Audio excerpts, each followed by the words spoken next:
I sat down with 14 bass players on Zoom and walked through my unique ear training method I use to help my students learn songs on bass a lot faster. I also cover the biggest mistake bass players make when trying to improve their ear and what you can do to avoid that mistake. Here's the recorded highlights.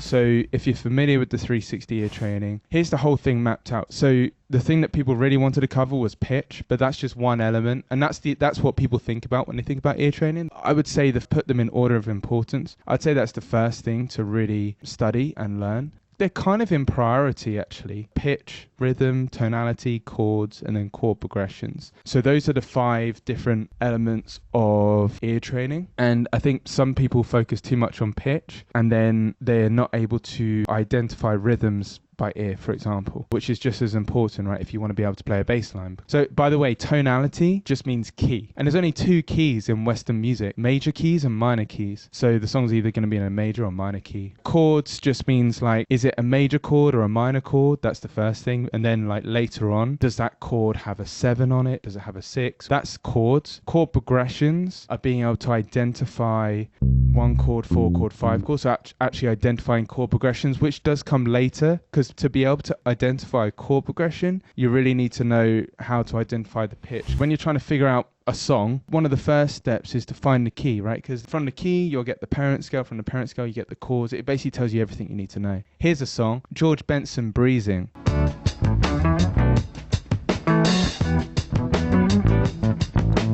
Right, so just that first bit. Duh, duh, duh, duh, duh. So we're in the key of D here.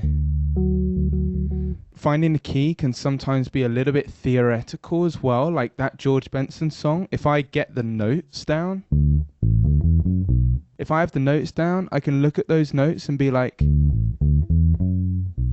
okay, like all those notes, use the D major scale and the bass line starts on D major, it's probably in D major. And then I'll tell you what I do to check that I am actually right. So when that Breezing song, right, it's in the key of D major. D is the tonic. That single note D is the tonic. If we're in E flat minor, E flat is the tonic, right? So the first step, right, there's 3, it's called the TTP method, right, because you got tonic, tonality, which means key, and then pentatonic. Step 3 is more of a way to check that I've got it right. Step 1 is like the intuitive method, where you'll like really simply listen to the song and just hum the first pitch that comes into your mind without overthinking it at all. I'm going to pull up a song. Okay, so the first thing I'll do is I'll just listen to the song and just hum the first pitch. Well, you can do it with me. Just hum the first pitch that comes into your head.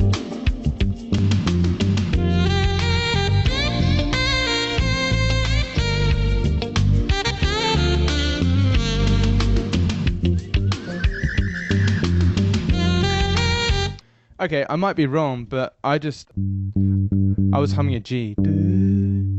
And also, that was the first note of that little bass groove that was going. Right, so that was the first note that just came into my head. The tonic, that note, gives a feeling of home and it has quite a strong pull. And generally, that note that I'm singing fits over most of the chords. That's why it kind of sticks out a little bit, because it fits over most of the chords. Also, when you find that note, I mean, I might be wrong. It might not be in a G key. We don't know if it's major or minor yet. That's step 2. The question you really want to ask yourself is like, okay, I've got this G. If the song stopped and only this note remained, right, and like you ended on a would the song sound finished, like resolved? Sometimes a little cheat method is you can go to the end of the song if there's not a fade out and see what chord they end on. That's one way of doing it as well. If this song was being played and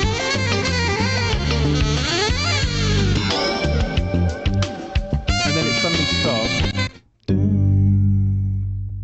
does that sound like the song's ended? If I did the same thing but on another note, like let's say a C,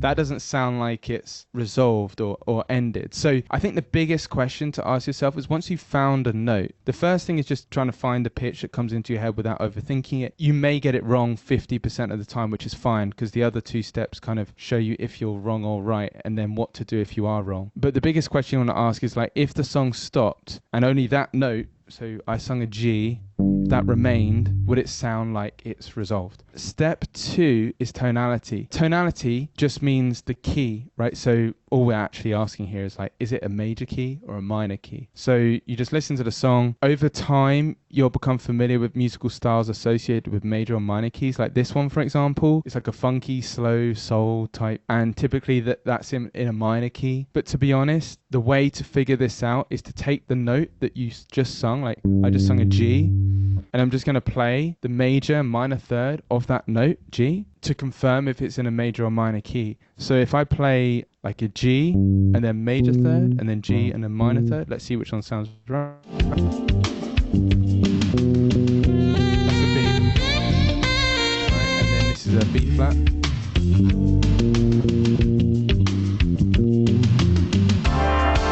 Cool. So the minor third sounds better. So that's a way to check if you've got it wrong or right. And again, you can go off the feeling of the song, if the song's like kind of, but sometimes that won't always be right. So to essentially check if it's in a major or minor key, you want to play the third. And then to almost like double check that you've got it right, I use the pentatonic scale. If the notes from the pentatonic scale sound right over this song, that is probably the key of the song. And I mean the pentatonic scale from the note that you've chosen. So say G.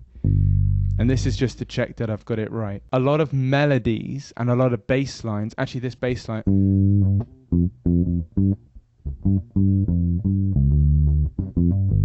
that bass line is using the pentatonic scale. A lot of melodies, bass lines, and everything use the pentatonic scale. So what is a pentatonic scale? Okay, so we found that this song is in a minor key, or that's what I think so far, right? I think it's in a G minor key. But just to check, I'm going to play the G minor pentatonic scale, which is where you take the minor scale. Right, so G minor scale, and you just remove the second note and the sixth note. And when I think about a pentatonic scale and what it is, it's just really taking the pretty notes from the scale, and all these notes will sound really nice. So then what I do is just I stick on the track and I play around with that minor pentatonic scale.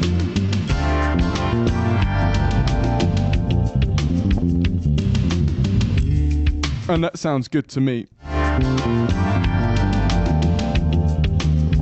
Especially that E flat. I mean, the E flat sounds okay, but the reason why I choose the pentatonic scale is because all these notes should sound really good. And again, this whole system is a lot harder if you're playing like Rush, Dream Theater, Steely Dan, like, you know, more complex or even jazz stuff. It's a lot harder. And then bonus tip, if I can't figure it out, I'll analyze the bass line. So what I could do is learn that little bass riff.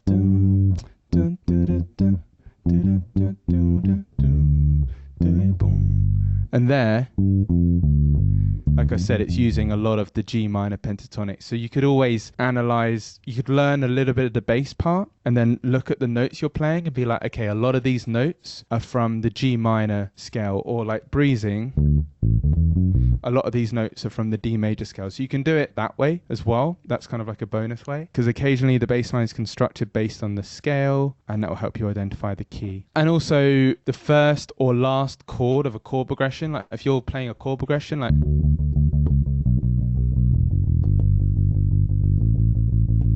right, so that chord progression D, B, G, A, like if it's a 4-bar chord progression, most of the time, not all the time, but most of the time, the first chord or the last chord, so the first bar or last bar will be the one chord. That's quite common as well. That's like a lot of like how to find the key. And common mistakes, sometimes you're a string above or below. Like say you thought the key was in C, but it's not.